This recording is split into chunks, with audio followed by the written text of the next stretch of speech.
माननीय माधवेंद्र प्रताप सिंह जी का अनेक अनेक शुभकामनाएं इस महोली नगर की ओर से, महोली क्षेत्र की ओर से, और बहुत बहुत आदर के साथ आमंत्रित करता हूँ माननीय श्री लोकेन्द्र प्रताप सिंह जी विधायक महोली।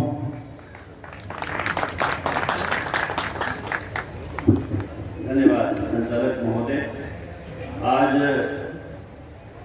महोली की इस धरती पर कवि सम्मेलन और कवि सम्मेलन की इस बेला में निश्चित रूप से हम सब बेहद गौरवान्वित, क्योंकि एक ऐसी शख्सियत मंच पर विराजमान जिनका आप सभी ने अभिनंदन किया, आप सभी ने वंदन किया, आप सभी ने नमन किया, हमारे बहुत पुराने परिचित हैं, साहित्य की दुनिया के बड़े हस्ताक्षर हैं, ऐसे आदरणीय देवव्रत वाजपेयी जी को के चरणों में मैं सादर प्रणाम करता हूँ।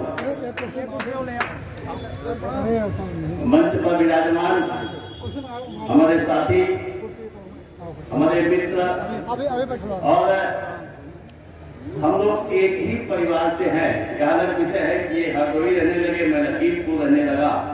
हम लोगों का परिवार एक ही है, एक ही घर से निकल करके हम लोग, एक ही पीढ़ी से निकल करके हम लोग हैं निरंतर। हम लोग और सौभाग्य है कि हम लोग सदन में भी एक ही लाइन में बैठने का अवसर मिलता है। ऐसे आदरणीय माधवेंद्र प्रताप सिंह रानू भैया सवायतपुर से माननीय विधायक हैं, दूसरी बार विधायक हैं, संगठन के भी पुरोधा है, बहुत लंबे समय से मेरे साथ भारतीय जनता पार्टी में काम कर रहे हैं। और निश्चित रूप से मैं कहूँ तो कोई दो मत नहीं है कि उत्तर प्रदेश विधानसभा में सर्वाधिक प्रिय, सर्वाधिक निकट कोई विधायक यदि मेरे है तो वो महोली की धरती से आप सबने दिया है। हम लोग अक्सर कभी मोटरसाइकिल से निकल लेते हैं, कभी साइकिल से निकल लेते हैं, सदन में पहुंच जाते हैं।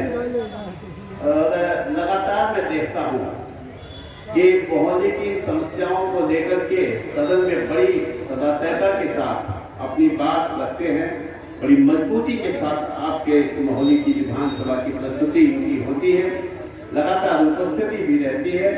और सौभाग्य है, देखिए कितनी निकटता है, इस मित्रता को निकटता से अगर जोड़ेंगे तो महोली विधानसभा की संख्या 144 है और महोली विधानसभा की संख्या 145 है। हम दोनों लोग सदन में भी अगल बगल की सीट पर ही बैठते हैं। ऐसे हमारे भाई आदरणीय शशांक त्रिवेदी जी, मेला कमेटी के सभी सम्मानित दायित्वधारी कार्यकर्ता मित्र, मंच पर विराजमान सभी बेहद सम्मानित आदर के पात्र कविगण, अभी संचालन जो कर रहे आदरणीय तिवारी जी पटुका में, और संचालन में जिनको महारत हासिल है, मैं पूछ रहा था तिवारी जी का पूरा परिचय शशांक जी से, अच्छे संचालक हैं। और यहाँ पर उपस्थित सभी सम्मानित साथियों, मित्रों, भाइयों बहनों, आप सभी को कवि सम्मेलन की इस बेला पर मैं सादर प्रणाम करता हूँ। मित्रों, आज पंडित दीनदयाल उपाध्याय जी की जयंती है। अभी आदरणीय रानू जी ने बहुत सारी बातें पंडित दीनदयाल जी के बारे में बताई, लेकिन वो सहजता और सरलता की वह प्रतिमूर्ति थे पंडित जी कि मैं एक छोटा सा वाक्य आपके सामने रखना चाहता हूँ। जनसंघ की स्थापना जब हुई 1951 में, और पंडित दीनदयाल उपाध्याय राष्ट्रीय महामंत्री थे, राष्ट्रीय महासचिव, बड़ा पद होता है, बहुत बड़ा दायित्व होता है, और उनको लखीमपुर आना था। ट्रेन से आए, एक गुप्ता जी के यहाँ एक परिवार में जाना था, शाम को 6 बजे ट्रेन आनी थी। पंडित दीनदयाल उपाध्याय जी ट्रेन से आए, ट्रेन लेट हो गई, लखीमपुर रेलवे स्टेशन के रात के 10 बजे ट्रेन पहुंची, तो पंडित जी ट्रेन से उतरे और वही प्लेटफार्म पर ही जो बेंच बनी होती है, उन्हीं एक बेंच पर लेट करके सो गए। सुबह 8 बजे जब गुप्ता जी के यहाँ पहुंचे तो गुप्ता जी ने पूछा उनसे कि पंडित जी आपको तो रात में ही आना था। पंडित ने कहा कि मुझे रात में 10 बज गया था, तो मैंने सोचा कि कहाँ आपको परेशान करूंगा, तो मैं वहीं प्लेटफार्म पे ही वही बेंच पर लेट करके सो गया, सुबह आपके यहाँ आया हूँ। तो यहाँ सहजता, सरलता, यहाँ इतनी मेहनत, इतनी कर्तव्यपरायणता, इतनी कर्मठता और यही वजह है कि आज भारतीय जनता पार्टी विश्व में शीर्ष स्थान पर खड़ी हुई है। इन्हीं सब या हमारे जो मनीषी हुए हैं, हमारे नींव के पत्थर हुए हैं, इन्हीं की वजह से आज भारतीय जनता पार्टी विश्व में श्रेष्ठ सबसे बड़ा राजनीतिक दल बन करके उठा। नींव की रखकर दिखाई दिशा, बस वही प्रेरणा है, वही है लगन, कर्म निष्ठा समर्पण, वही आत्मबल, याद करके सभी कर रहे हैं नमन। मैं अगली पंडित दीनदयाल उपाध्याय जी के चरणों में प्रणाम घोषित करता हूँ। मित्रों, यह कवि सम्मेलन है और बहुत सारे कवि सम्मेलनों में मुझे रहने का अवसर मिला। मन की बात आपसे कह रहा हूं कि मैंने बड़ी कोशिश की, बड़ा प्रयास किया कि मैं भी कवि बन जाऊं, लेकिन नहीं बन सका।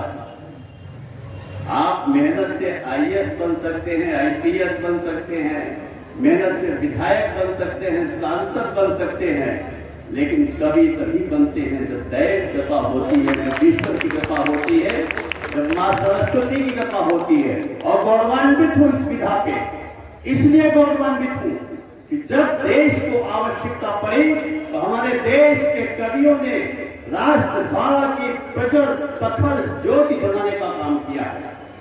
किसी कवि ने कहा भी है कि अमन बेच देंगे, कफन बेच देंगे, जमीन बेच देंगे, गगन बेच देंगे, कलम के सिपाही अगर सो गए तो वतन के सिपाही वतन बेच देंगे। इसमें कहीं तो दो मत नहीं, निश्चित रूप से बात सच है। और जब देश को आवश्यकता पड़ती है तो यह कवि की धारा प्रज्वलित होती है तो, और हम लोगों के अंदर प्राण संचार का काम करती है। कहीं पे कोई सौंदर्य का कवि है, कहीं पर कोई श्रृंगार का कवि है, कहीं पर कोई वीर राज का कवि है, कहीं पर तमाम अनेक विधाओं से सुसज्जित कवि है।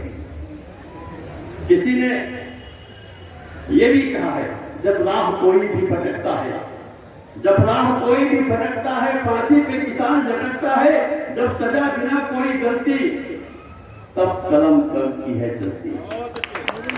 जब कानून ही अंधा हो जाता, भ्रष्टाचार ही धंधा हो जाता, जब पाप की गंगा है बहती, तब कलम कवि की है चलती।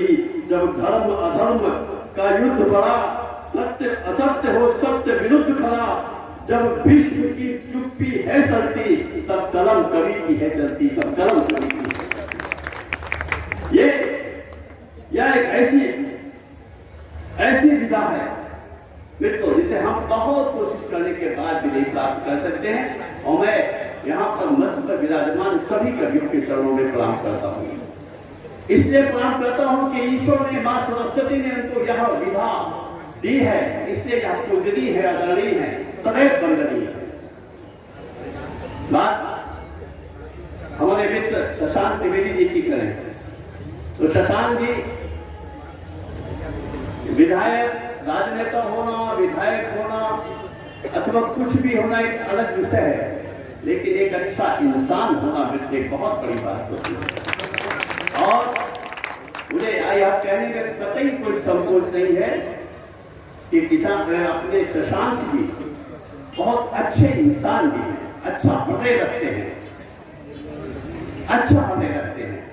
मैंने कभी इनको निगेटिव थॉट में जाते नहीं था, नकारात्मकता कभी इन पर हावी होते नहीं देखते, हमेशा हर बात में सकारात्मकता खोजते रहते हैं, हर बात में पॉजिटिविटी खोजते रहते हैं, और हमेशा आप सबकी चिंता के लिए सतत निरंतर लगे रहते हैं कि कैसे ठीक हो जाए मोहनी, कैसे मेरी मोहनी अच्छी हो जाए। अभी भी बात कर रहे थे, मैं इनके यहाँ बैठा था, चाय पी रहा था, अभी भी कह रहे थे कि मैं चाहता हूँ कि फला क्षेत्र मेरा एक ब्लॉक बन जाए, मोहनी मिल कैसे चल जाए, इसके लिए लगातार मुख्यमंत्री जी से, लगातार मेरे साथ गए, खुद भी गए, अकेले भी गए, लगातार प्रयासरत रहते हैं।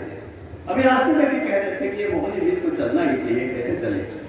तो जो व्यक्ति इतनी चिंता करे, मैं आप सबसे एक हाथ जोड़ के प्रार्थना करता हूँ, कुछ भी खो लेना मगर शशांक को मत खोना, कुछ भी खो। क्योंकि ऐसे लोग राजनीतिक क्षेत्र में बड़ी मुश्किल से मिलते हैं। मैं पिछले चुनाव में आया भी था, आप सबके बीच आया था, मैं सीतापुर का प्रभारी भी रहा, इस नाते भी संगठन के भी काम के निमित्त कई बार यहाँ आने का अवसर मिला, और चुनाव में भी आपके बीच आने के बहुत सारे गांव में गया हूँ चुनाव के दौरान। बड़ा स्नेह था। लोग कहते थे, मैं जाता था, लोग कहते थे अरे भैया क्यों आए हो? मैंने कहा शशांक जी। अरे शशांक जी को ही वोट करेंगे। इतनी मोहब्बत, इतनी सहजता, इतनी सरलता, निश्चित रूप से मैं शशांक जी को प्रणाम करने का मन करता है इस मंच से। ये अभी मैं अपनी बात को समाप्त करता हूं, 2 मिनट होगा। अभी संचालक महोदय रामायण पे चर्चा कर रहे थे। हम लोग रामायण प्रेमी हैं और सौभाग्यशाली है कि आपके यहाँ भगवान राम का भव्य मंदिर बन के तैयार हो रहा है। अभी प्रार्थना समिति के सभापति के नाते मुझे अयोध्या जाने का अवसर मिला, तो मैंने जाकर के जब वहां उस राम मंदिर का दर्शन करने का, जो निर्माणाधीन राम मंदिर का दर्शन किया, तो मैं देख करके अलौकिक भव्य दिव्य, निश्चित रूप से वह विश्व का सर्वश्रेष्ठ मंदिर होगा। मर्यादा का मंदिर, हमारी मर्यादा का मंदिर, हमारे भगवान राम का मंदिर। आगे आने वाले समय में अयोध्या विश्व की श्रेष्ठतम नगरी होगी। सब कुछ वहां अच्छा हो गया। 100 फुट चौड़ी सड़क, राम पथ 100 फुट चौड़ा बना करके। तो इसके लिए मैं आदरणीय योगी जी, आदरणीय मोदी जी को भी इस मंच के माध्यम से सादर धन्यवाद निश्चित करना चाहता हूँ। अभी राम की चर्चा हो रही थी, बहुत सी जगहों पे जाता हूँ, बहुत सारे मित्र, बहुत सारे नए बच्चे, युवा, यहाँ पे मैं देख रहा हूँ कई युवा भी खड़े हैं। मैं जब जाता हूँ तो अक्सर स्वभाववश जाकर के रामायण पढ़ने लगता हूँ, क्योंकि माँ बाप ने यही संस्कार दिए थे। और मैं किसी युवा से कहता हूँ कि आओ राजेश रामायण पढ़ो, तो बेटा मुझे रामायण पढ़ना नहीं आता साहब, तो बड़ी पीड़ा होती है उनसे। रामायण नहीं पढ़ पाओगे तो भारत की संस्कृति कैसे जानोगे, कैसे इस देश की संस्कृति जानोगे? ऐसे ही छोटा सा कथानक कह के अपनी बात खत्म करूंगा। एक बार एक बाबा जी थे और वो रेलवे स्टेशन पे बैठे थे। बुजुर्गवार थे, ट्रेन को आने में समय था, उन्होंने रामायण का गुटका निकाला, सामने रखा और अपने मन ही मन में रामायण पढ़ने लगे। उधर से एक युवा दंपति जीन्स और टी शर्ट पहने हुए, एक वो दोनों इंजीनियर थे, पति पत्नी दोनों इंजीनियर थे, वहां से निकले। उन्होंने टोका, बाबा अरे यार क्या कर रहे हो? ये प्लेटफॉर्म है, रेलवे स्टेशन है, कम से कम यहाँ तो छोड़ दो ये तमाशा करने के लिए। तो बाबा ने कहा भैया मैं पढ़ रहा हूँ, चुपचाप के कोने में बैठ के पढ़ रहा हूँ रामायण, तुम्हें किस बात की दिक्कत है यार? आप भी रामायण पढ़ा करो। तो उनका मैं रामायण पढ़ता नहीं हूँ, जो रामायण के बारे में कुछ जानता हूँ, जानना होता है तो गूगल पे डालता हूँ और सर्च कर लेता हूँ रामायण में क्या होता है। 7 बजे में ट्रेन आ गई। ट्रेन आ गई तो बाबा ने अपना तंगड़ा लपेटा और लपेट करके अपने कंपार्टमेंट पे जाके खिड़की के किनारे चुपचाप खामोशी से बैठ गए। थोड़ी देर में वह इंजीनियर साहब बदआवाज से कंपार्टमेंट में इधर से उधर चले जा रहे थे। बाबा ने रोका, कहा क्या हो गया बेटा, कुछ परेशान से दिख रहे हो? तो उन्होंने कहा बाबा परेशान क्या, भीड़ बहुत थी, आपाधापी में मेरी पत्नी किस डिब्बे में चढ़ गई मैं जान नहीं पाया और उन्हीं को ढूंढ रहा हूँ। तो बाबा ने कहा इस पे कौन सी बड़ी बात है, बहुत छोटी सी बात है, आप गूगल पे डालो सर्च कर लो मेरी पत्नी कहाँ है। इंजीनियर साहब नाराज हुए, उन्होंने मैं परेशान हूँ, आप मेरी मजाक बना रहे हो। उन्होंने कहा नहीं मजाक नहीं बना रहा हूँ, अगर तुमने रामायण पढ़ी होती बेटा ये गलती कभी नहीं करते। गोस्वामी तुलसीदास ने रामायण में बहुत स्पष्ट शब्दों में लिखा है कि जब भगवान राम नाव पे चढ़ रहे थे तो तुलसीदास ने लिखा है सी चढ़ाई चढ़े रघुराई। पहले उन्होंने माता सीता को चढ़ाया है, पीछे से अपने आप चले हैं। अगर आपने रामायण पढ़ी होती तो निश्चित रूप से आप यह गलती नहीं करते और आज आपको गूगल पे सर्च करने की आवश्यकता नहीं पड़ती। तो ये रामायण हम सबको जरूर पढ़ना चाहिए, हमारा पवित्र ग्रंथ है। रामायण का एक एक चौपाई बोध वाक्य। आपको एक एक चौपाई में अगर मन से पढ़ेंगे तो 50 अर्थ निकल आएंगे उस चौपाई में। बहुत मेरा प्रिय विषय है, मानस में बोलूंगा तो बहुत देर तक बोलूंगा, कभी से बिना खत्म हो जाएगा आपका, इसलिए इस पर नहीं बोलूंगा। तो अंत में अपनी बात अटल जी की पंक्तियों से समाप्त करता हूं। टूटे हुए सपनों की कौन सुने सिसकी, टूटे हुए सपनों की कौन सुने सिसकी, अंतर की चीज व्यथा पलकों पर छिटकी, हार नहीं मानूंगा जार नहीं ठानूंगा, काल के कपाल पे लिखता मिटाता हूँ, गीत नया गाता हूँ, गीत नया गाता हूँ। आप सभी को दिल से धन्यवाद ज्ञापित करता हूँ, मंच को सादर प्रणाम करता हूँ, अपने मित्र शशांक जी को बहुत बहुत धन्यवाद देता हूँ। उन्होंने आज ऐसे सुअवसर पे मुझे बुलाया। मेला कमेटी को भी साधुवाद, जिन्होंने मुझे ऐसे अवसर पे आने का मुझे सौभाग्य मुझे प्रदान किया। और वजह यह है कि मुझे भी प्रियव्रत वाजपेयी जी के चरणों में प्रणाम करने का बहुत लंबे समय के बाद यह अवसर मिला। आप सभी श्रद्धालुओं को नमन करता हूँ। धन्यवाद। जय हिंद, जय भारत।